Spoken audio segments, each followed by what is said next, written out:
There has never been a more important time to move in a vegan direction. Whether you're ready to start, restart, or re-energize your vegan or plant-based practice, this podcast is for you. I'm Michelle Olander, life coach, vegan, ADHD matriarch, travel lover, and smoothie loather. And I know that it's the details that get in the way of your vegan journey. But I like to believe that the obstacle is always the way. So every week we meet here where I translate the tools of life coaching and Stoic philosophy.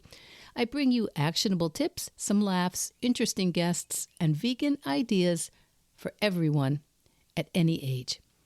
All to help you veg your best.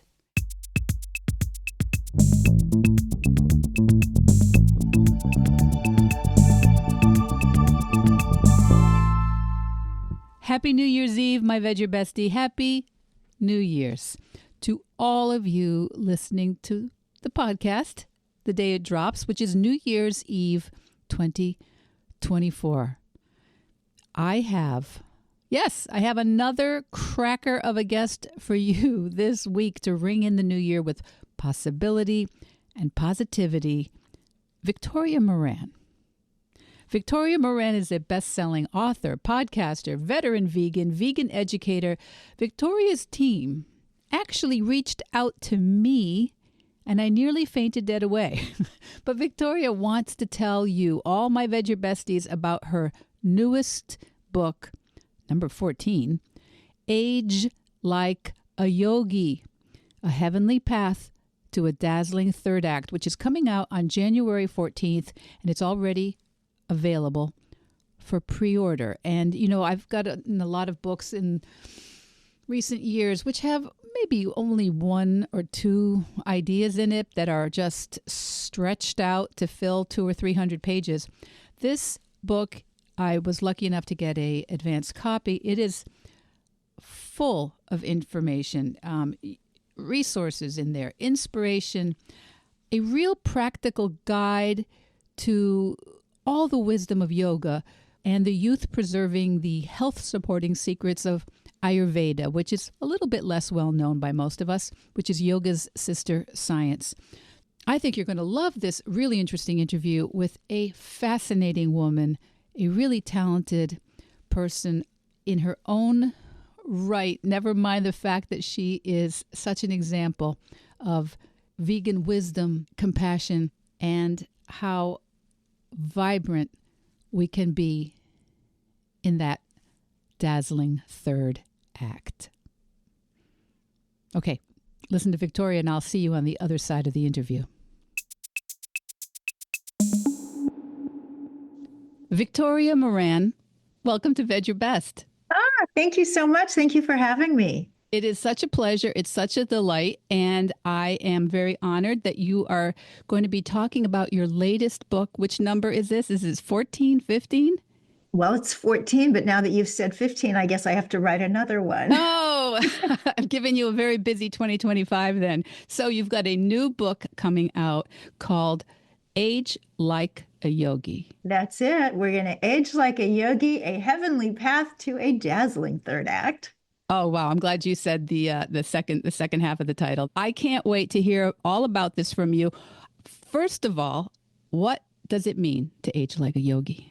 It means to go forward in life with meaning and purpose. Now, you certainly don't have to be a yogi or interested in yoga, philosophy, and practice to have a life full of purpose. It's just one of the many ways out there to get one. And also, it's something that regardless of your worldview, regardless of what you're doing in terms of fitness or stress management or whatever, you can bring in some of these tools from yoga as well. I love the phrase, take what you like and leave the rest. And yoga is very amenable to that.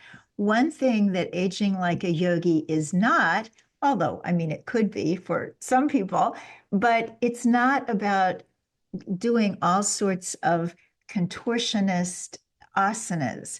And we think these days that that is yoga. I think if you ask people on the street, what is yoga? They would say, well, downward facing dogs and standing on your head. And that is a part of it, one part of it, but just a tiny little part. And what's cool about that these days is it has become accessible. And if you know where to look, you can find hatha yoga, this kind of the quote exercise part of yoga that is good for all bodies, all ages, all fitness levels. But even without any of the physical part at all, there is a richness and a depth here that could make anybody's life at any age a whole lot better. Well, you talk about it in your book. I was privileged enough to get a copy, an advanced PDF to take a look at it. And you talk about, is it 3,000 years of yogic philosophy and Yeah, 3,000 years written.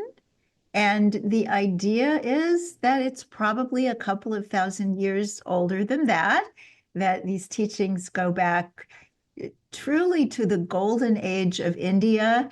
And they may actually have started somewhere else. We're not absolutely certain when you get back in the recesses of history, but it definitely counts as ancient wisdom. And one of the things that is so cool about yoga is that so many of the teachings have been corroborated by modern science. So the nutritional teachings, for example, I always say that the ancient yogis were the first nutritionists because they were looking, really using the scientific method to observe what happens when you eat certain foods in terms of giving yourself a healthful body and long life, which if you're a yogi, you need that because you want to be doing spiritual exploration for as long as possible. And also what is going to provide a physical, mental vehicle that is amenable to meditation. Now, those of us who are modern yogis and we're householders and we're doing all kinds of things, maybe we're going to meditate 15 minutes a day or 40 minutes a day. But these people were talking about making that pretty much their lives. And they needed to have a body that was very steady so that they could do this. And they realized that there's a lot of foods out there, foods that are old and stale, and today's processed foods or ultra processed foods would be in this category, that just make a person kind of sleepy and dense. And then there are these highly stimulating foods and all kinds of caffeine and eggs and salt and too much hot spice. And they get people all excited and worked up. And then in between, there's this beautiful, beautiful category of foods that are called sattvic. There are lots of sattvic aspects of life, not just food. Sattvic is the energy of beauty and poise and calmness and spirituality. And the foods that are sattvic are fruits, vegetables, whole grains, legumes or beans, and nuts and seeds. Now, for the ancient yogis, they also added milk from healthy cows. And I find it interesting that even back then they had that caveat. And of course, now I firmly believe as a dedicated vegan that you would be hard pressed to find truly healthy cows. And I think given the population of the earth today, it's going to be impossible to find karma-free milk. But other than the dairy, those recommendations from thousands of years ago are exactly what we're hearing from the College of Lifestyle Medicine. I mean, it's pretty cool.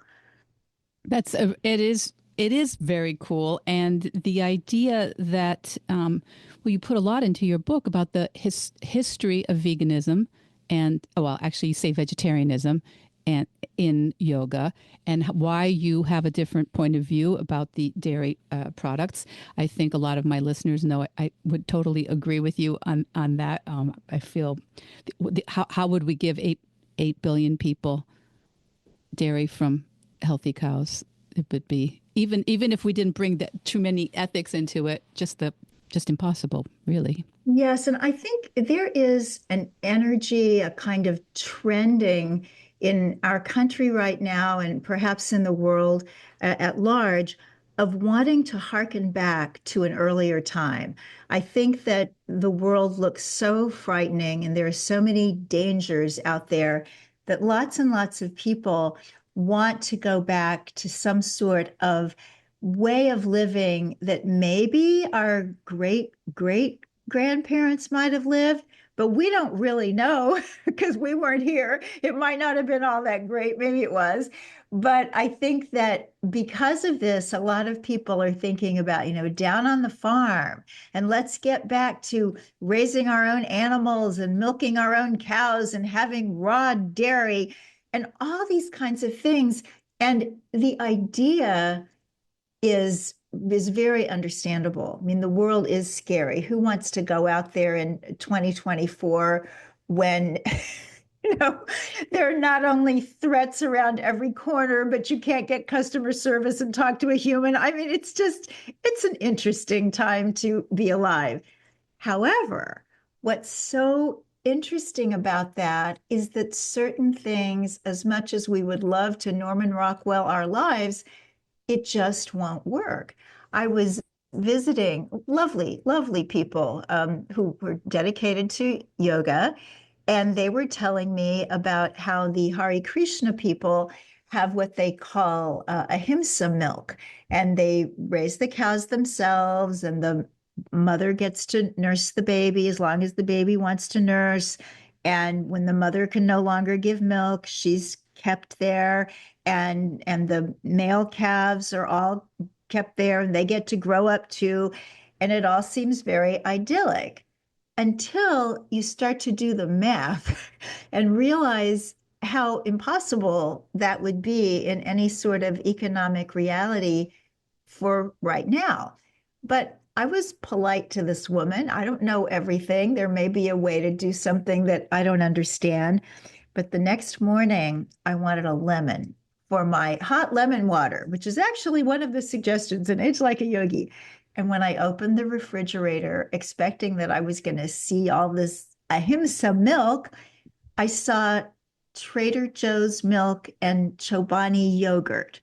So even the people who want to do it better, it's just not practical or possible. And I love how the Vegan Society of the UK has in their definition of veganism that we do these things, we live as harmlessly as is possible and practicable. Wonderful British term, possible and practicable.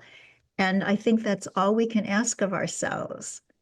I think that's true because your book is very interesting. It is not requiring anyone to be vegan. It is not even requiring anyone to be vegetarian. And you make a comment from one of your teachers somewhere along the line said, one of your yoga teachers, I think, said, don't worry if you're not vegan. Don't worry. Don't change that now. Yoga will change you. Yeah. She said, don't worry about changing your diet. Yoga will change your diet. And I think in a lot of cases that happened. It actually happened for me.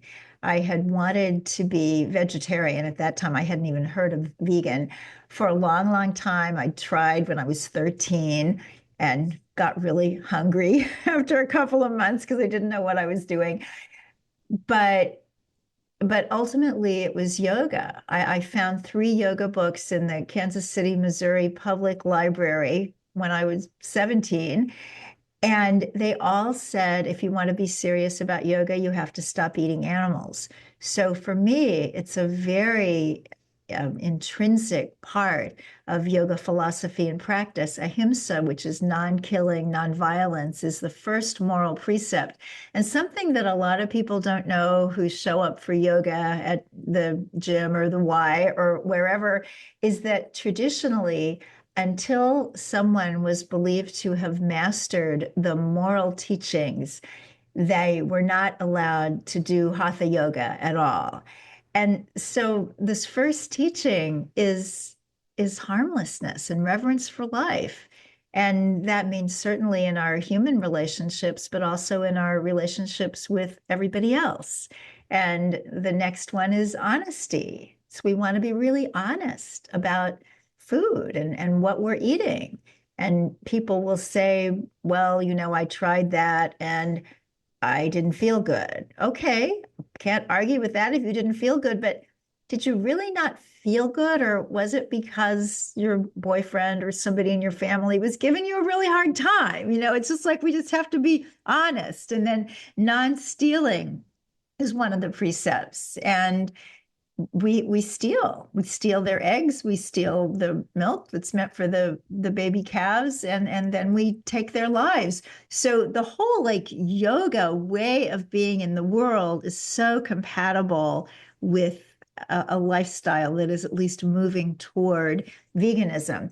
But like you say, if that's not where somebody is, you just start the practices. You just work on ways to be a little bit more peacemaking in your life, a little more honest with yourself. Most of us are very honest with others, but sometimes not so much with ourselves. And as we work with these principles, then things start to change. And all of a sudden, in some cases, not all cases, we'll just see habits and attitudes fall away that maybe we tried to work on.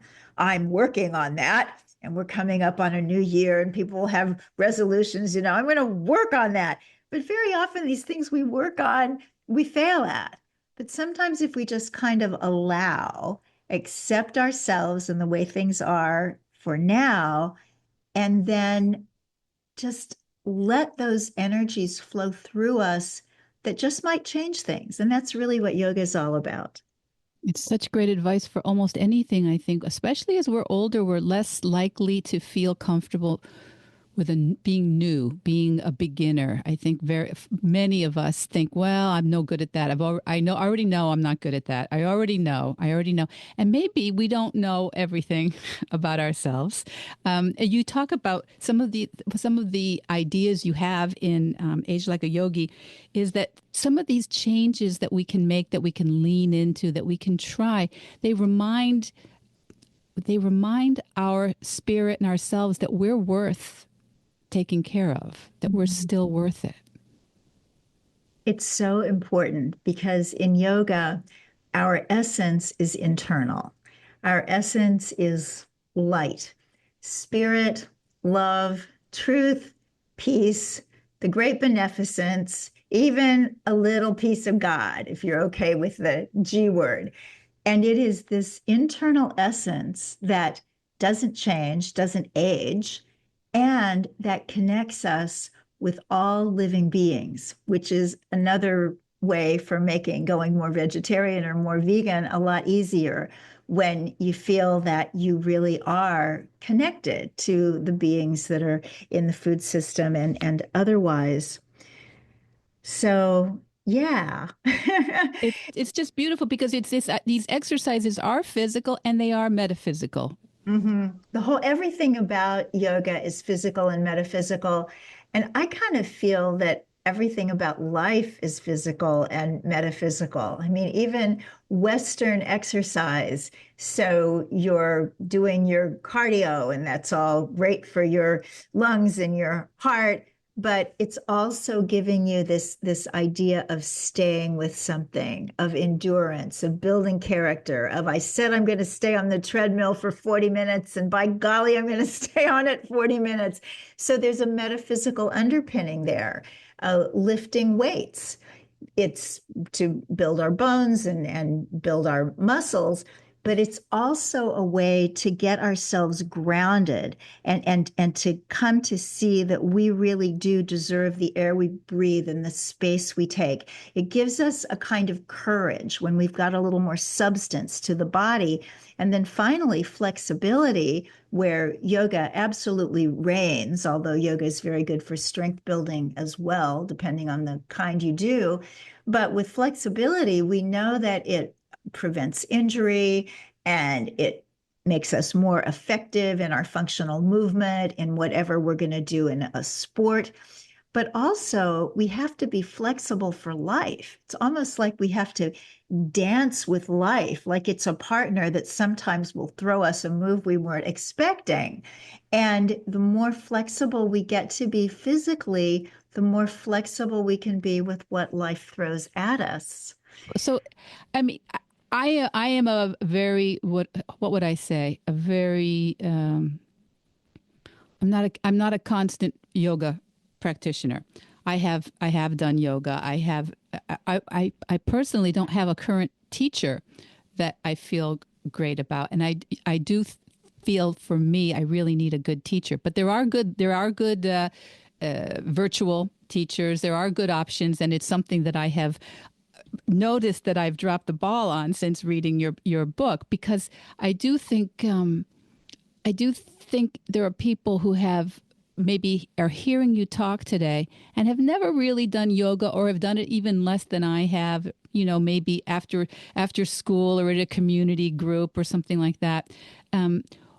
Why should people consider reading your book and at maybe midlife or a little Yeah, bit older if they don't have much of a background? sure. Well, Age Like a Yogi has 40 little chapters, and only one of them is on asana, the what we think of as the physical aspect of yoga. And it is wonderful to add to your repertoire in midlife and later, especially if you're able to find a teacher who can adapt to any limitations that you might have, or a style that's friendlier to an older body, or somebody who's had some injuries, who has developed some arthritis, whatever. So something called hatha, harder to find than it used to be, but hatha yoga, integral yoga, Shivananda yoga, these are all very accessible for anybody. The most popular style that's out there now is called vinyasa, and that means that you keep moving through the postures. And it's so interesting. When I was introduced to yoga, that was not in the West at all. And I'd been in yoga, I don't know, 15 years. And I heard that some people were doing this kind of yoga where you just kept moving through the asanas. And it's like, I mean, isn't that against the law? I mean, how can that be? But it's overstepped hatha in popularity. And so if that's the one that you're looking for, you might want to look for a class that's called slow flow. So it's that movement, which is what vinyasa means, but it's not so athletic. But if you're athletic, and certainly just because you're older doesn't mean that maybe you're not, you can do any kind of yoga that appeals. And it depends. I think, like you said, I love the idea of an in-person teacher, just because in 3 dimensions, you can see what someone's body is doing. Very simple, like a plank pose, for example. Ideally, your back is going to be perfectly straight. And you don't really want your butt sticking up in the air, so you're doing a kind of half downward dog. But if it's like that, it won't hurt you. But if your back is swayed and you're holding that for a very long time in what would otherwise be a plank, that could hurt you.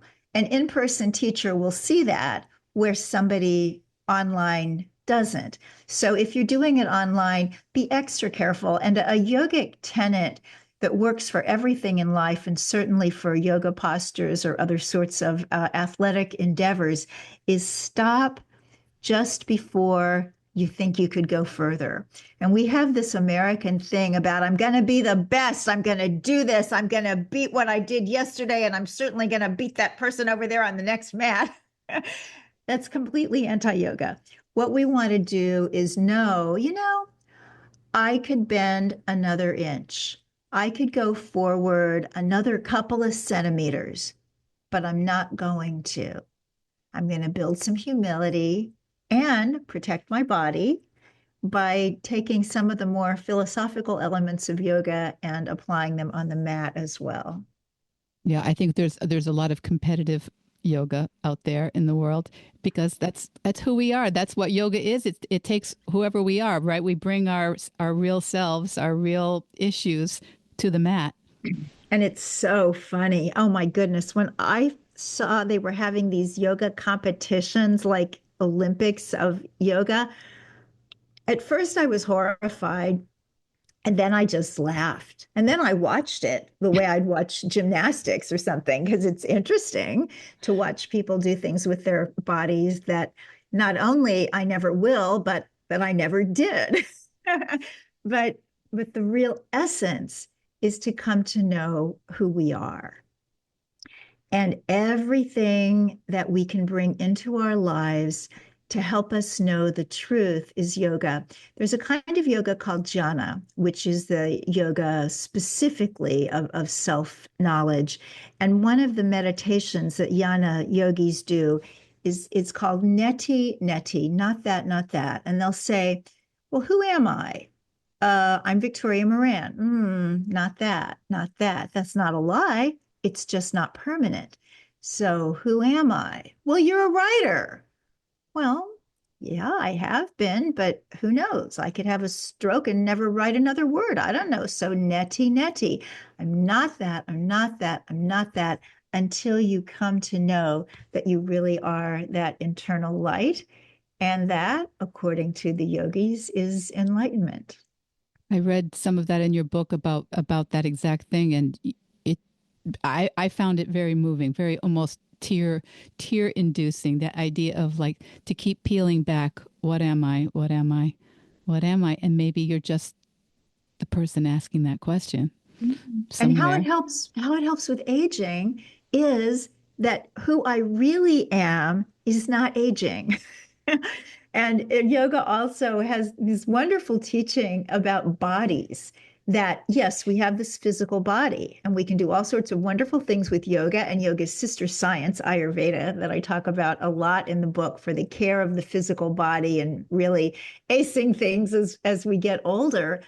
But that in addition to these bodies that we see, we have these subtle bodies, astral body, emotional body, mental body, bliss body, and they just keep on going.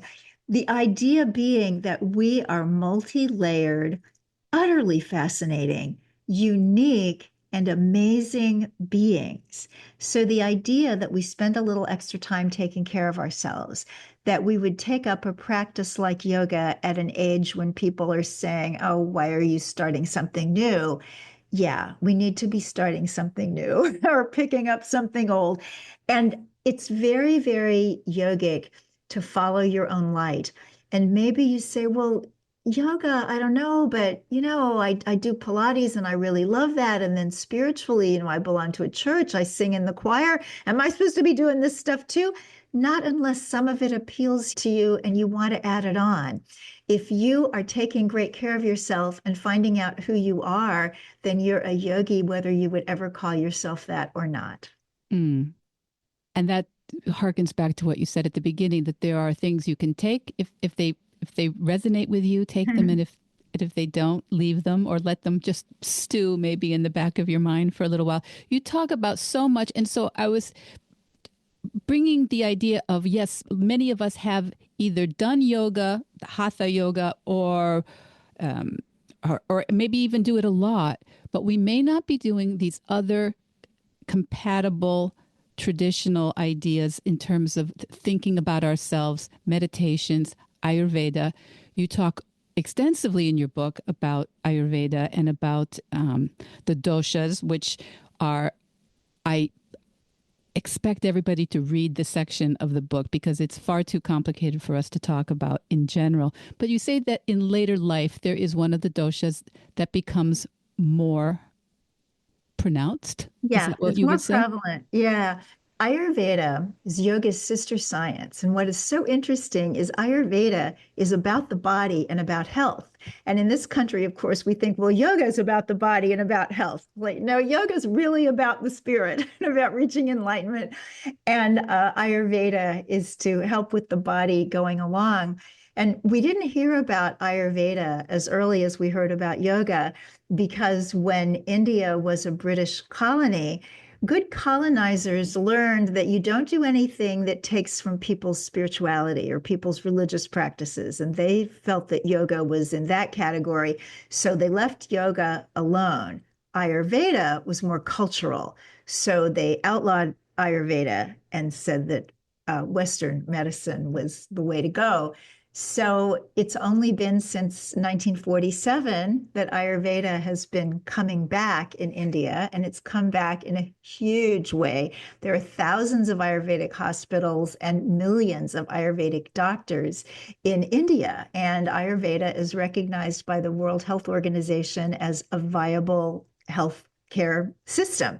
So what I find so fascinating about Ayurveda is that even though it's a medical system and they have gynecology and psychiatry and surgery and all the aspects of medicine like Western medicine has, but they have a huge self-care component.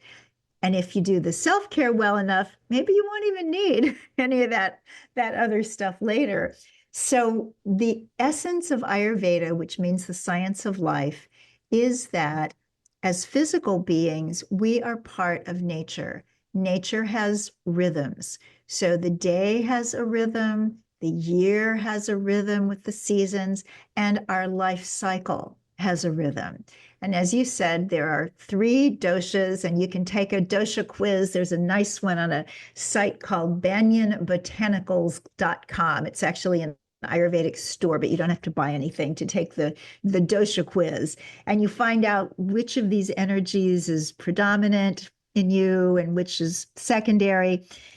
But everybody, regardless of their own doshic makeup, which is established at the moment of conception, is more kapha when they're children and more pitta from about I don't know, 18 to 50, 55, maybe 60. And then Vata hits. Usually they talk about Vata coming on strong at menopause for women. Now, energy of ether and air. So it's very flighty and it tends to go out of balance very, very easily. So what happens when we get to be 50, 55-ish, we start to notice some things that we identify as aging, but which an Ayurvedic doctor would say is excess vata. So some of those things are dryness. So drier skin, drier hair, nails that seem peely and weak in ways that they weren't before. Also stiffness and creakiness of the joints, digestion that isn't what it used to be. And I think for a lot of people that have been plant-based for a long time and eating a lot of food that some people would say is hard to digest, cabbage family vegetables with all those wonderful phytochemicals and all the beans. But people start finding, where did my cast iron GI system go? I'm having trouble digesting some of this stuff for the first time. You might also find that you're just a little bit less courageous, a little bit more afraid. You might get an envelope in the mail from the IRS and your heart goes to your stomach or vice versa. Stomach goes to your chest. That maybe wouldn't have happened 5 years ago, and now it does. And these are all signs of increased vata. And the big one being that you get colder more easily. And this is hot flashes notwithstanding, that's a whole other thing. But generally speaking, the older we get, the colder we get. And I always used to wonder, why do all of the retired people go to Florida and Arizona? Well, it's vata. So what are we going to do to calm down vata dosha and slow down aging? Well, there's lots and lots of things. That's why I wrote the book. But some of them are just keep yourself warm, especially this time of year.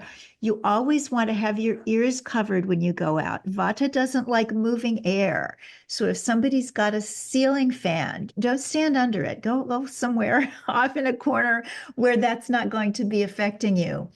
You want to take nice warm baths, not scalding hot, because anything that is too extreme, it's not Ayurvedic. But you really do want to nourish yourself, nurture yourself with your bath or your shower. I also explain in the book how to do abhyanga, which is warm oil massage. And that's something that you can do a couple of times a week, even more often in the winter, that is massaging your body with warm sesame oil. And if you've got the time, letting it sink in for about 20 minutes. And you can meditate during that time. You could take a morning walk during that time. And there's a calmness, there's a warming to this. A lot of people report that their joints feel better when they've been doing this oil massage.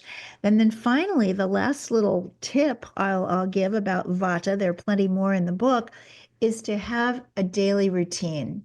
And it's good for everybody to have a routine. We know that from raising children, from having companion animals. They just do better when they know what time they're going to eat and what time they're going to get up in the morning. But it's so important for everybody, especially Vata. So you want to get up early. And if you feel like you're a night person, just remember that if you lived before Edison, you couldn't be a night person. You would have tripped over the furniture. We're designed to see in the daylight and sleep at night. So you get to bed early, you get up early, you get some sunlight first thing, or if there's no sun, you can use one of those lamps, those seasonal affective disorder lamps. But this is to set your biological clock. Your chronobiology actually is a new field in Western medicine. It has a lot in common with Ayurveda. So you want your day to be in this beautiful rhythm. You want to have some kind of breakfast. If you're not very hungry, it can be light. But you want, if at all possible, to have your largest meal in the middle of the day, because this is when Agni, their digestive fire, is hottest. And according to Ayurveda, perfect digestion leads to perfect health. Little supper at night, finish that 2 to 3 hours before bedtime, and you should just feel a whole lot younger really fast. Victoria, that is so much. That is so much. And I think if people are listening to this and thinking, that sounds like doable, that sounds like I could try that, or one or two or three of those things. I want you to know there are dozens and dozens more ideas that Victoria has in her book for you. And before I let you go, Victoria, I want to make sure that we talk a little bit about the idea of the warrior challenges, because I do think that that's something that some of us in midlife and later, we stop having these warrior or these hero challenges.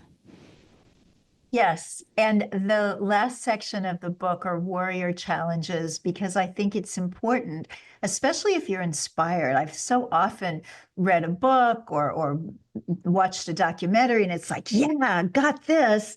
But then it's, what do I do now? And so the warrior challenges are just a way to get in touch with your inner passion, your inner fire, to get out there and create a wonderful life for yourself now, and perhaps also a wonderful legacy. So the first warrior challenge is dare to live fully. And that seems like it ought to be really easy, but it's not, especially when limitations crop up. So I think about even the seasons of the year, and I'm in the Vata stage of life, plus I'm also a Vata body type. So I don't want to go out when it's cold and dark. And I remember earlier in my life, it would have been like, yeah, there's a party, we're going out. And so on the one hand, you don't want to force yourself into something that your own physiology is telling you is from the past. But on the other hand, you want to invest in living fully, whatever that is right now. And I talk about living fully role models. And one of mine is my first yoga teacher. I had been reading about yoga in Kansas City when I was 17, as I said. And on my 18th birthday, I moved to London. And one of the things that happened for me there was finding my first yoga teacher, Stella. And it says in the book that she's 98, but now that we're ready to go to print, she's 99. And she still teaches a yoga class every week. She lives in a third floor walk up. She has a women's salon every Sunday morning. And the only rule for attending is that nothing is censored. And if you're easily shocked, leave. So you have these role models. It's like, okay, I'm going to do that. I want to live fully. And then we've got Dare to Live Your Dharma. And Dharma is roughly translated as duty, but it's really what you came here to do. And so often we spend so much of our earlier lives doing what we need to do or what we're supposed to do or what's expected that we show up at retirement age or looking at retirement age like, wait a minute, where did I go? Well, you're still here. And you've got this dharma, this calling, and maybe it's been simmering on a back burner. Maybe it's a book, maybe it's a business, maybe it's another degree you want to get, maybe it's traveling somewhere. But if it's really in you and it just doesn't go away, that's important. That's something to pay attention to. Then we talk about daring to make peace with mortality, because we show up here and it's just the truth that even as babies, we are not going to be here forever. And so to almost in the yogic way, just get it out of the way already. It's like in every yoga class, there is a relaxation pose at the end, yoga nidra, in a lying flat position that translates as the corpse pose. And a lot of people will call it sponge pose or something that isn't as, deadly as corpse pose. But the ancient yogis called it corpse pose on purpose because, well, number one, it's a great way to rest. If you really have nothing to do on this earth, you can rest pretty well. But also because we just need to come to peace with we're not here forever. But while we're here, we are going to do a bang up job of it. Victoria, that is very inspiring. I want everyone to look for this book. You can pre-order it now, correct? Yes. Okay. And pre-ordering is very helpful to an author and to the to advanced sales. So pre-order. It's called Age Like a Yogi, and by Victoria Moran, her 14th book.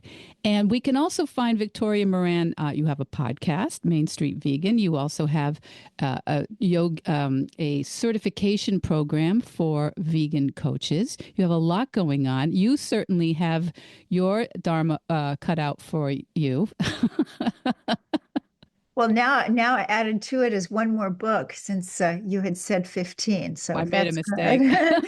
So thank you for all that. So for pre-orders, if people feel inspired to pre-order, thank you so much. You can do that from any online or actual bookstore. Even though the book isn't in the stores, a brick and mortar bookstore can do a pre-order for you. And then we've got a couple of perks for people who pre-order. One is that on January 12th, I'm going to do a day-long Zoom seminar that you can be part of. And this is live and real time and all that. If you're not available that day, it will be recorded and you'll receive a recording. And also for pre-ordering, if you tell us that you've pre-ordered, you'll get the Age Like a Yogi e-cookbook. Because a lot of vegans say, oh, well, I'm not interested in Ayurveda because they use butter and they use ghee. Well, I don't. And so the recipe book that you'll get from us, as well as the books that I recommend in the recommended reading and cooking section of Age Like a Yogi, are all going to be vegan. So to get the seminar and the little cookbook, just write to assist@victoriamoran.com. And my assistant will get those. Just put in a copy of your receipt. And if that's hard, if that's difficult, it's like, I don't know how to put my receipt in there. Just tell her you bought it and tell her I said it was okay. just for you, Victoria, thank you so much. So it's assist@victoriamoran.com. We will have all that in the show notes to remind people, and that's by pre-ordering Age Like a Yogi. And everybody should check out Victoria Moran's other books too. They're great. You can pre-order this and read one of the other ones. What would you like them to all read while they're waiting? Oh gosh. Well, I think since you've described your audience to me, I think Main Street Vegan, kind of an oldie but goodie, would be the best. Main Street Vegan has given me the past 12 years of my life and a life chapter going forward. It's launched, as you talked about, Main Street Vegan Academy, where we train vegan lifestyle coaches in live and interactive Zoom classes. There's Main Street Vegan Productions. We did a documentary in 2019, A Prayer for Compassion. We're working on a feature film about a cow who escapes from a slaughterhouse, Miss Liberty. So yeah, Main Street Vegan, that's a good one. That's an excellent book and also full of information, loads and loads of information. Victoria, thank you so much for joining us today. And I don't know how to let you go, but I think I need to let you go. Well, we will reconnect, and such a pleasure to be on your program and get to talk to your listeners and have this time with you. Thank you, Victoria. So what did you think of Victoria? If this is your first encounter with Victoria Moran, you're in luck. I think you're in luck because she has books, blogs, YouTube videos, her podcast, Main Street Vegan. You have so much to explore to get to know her while you wait for Aged Like a Yogi to come out on January 14th. And if you didn't quite catch what Victoria said about the pre-order bonuses, I'll have it written in the show notes, but it's pretty simple. When you pre-order Aged Like a Yogi, you'll get an email receipt. Just forward it to Victoria's assistant, which is assist at victoriamoran.com. And those pre-order bonuses include an e-cookbook of Ayurvedic recipes, but all vegan, and an invitation to Victoria's January 12th Zoom seminar. So if you email your pre-order receipt to assist@victoriamoran.com, you will receive both. And here's my little advertisement for somebody who doesn't know I advertise for them. I very much suggest that if you are in the U.S., that you order from bookshop.org, where your purchases support independent bookstores in general, or you can also choose your local or favorite independent bookstore. And if you don't have one, here's another advertisement no one's paying me for. Broadside Books in Northampton, Mass. is a great store to support just down the street from my alma mater, Smith College. Independent bookstores are not having an easy time of it. So I know Broadside Books has been committed to really wonderful community engagement with the books that they feature since the 70s, since even before I was at Smith College, which it's right next to Smith College. And a lot of Smithies, I know you tune in here every week, and you say I don't mention Smith enough. So I'm going to take this opportunity to say hello to all my Smith colleagues, the ones I know and the ones I don't know. Thank you for supporting Veg Your Best. And all the women's college graduates out there, we are a formidable bunch. We're not the only great gals, but we are pretty great. Okay, that's it for this week. Happy New Year to everyone. Get out there and veg your best. Veg Your Best podcast production, music, and editing by Charlie Weinshank. Thanks, Charlie. Before you go, it would mean so much to me and the Veg Your Best team if you would hit subscribe, leave us a 5-star review, or share with someone you think might be interested. Something about algorithms, it helps bump us up a little in the rankings, and that's the best way to help others find the podcast and for us to find our audience. So, until next week, make it easy and veg your best.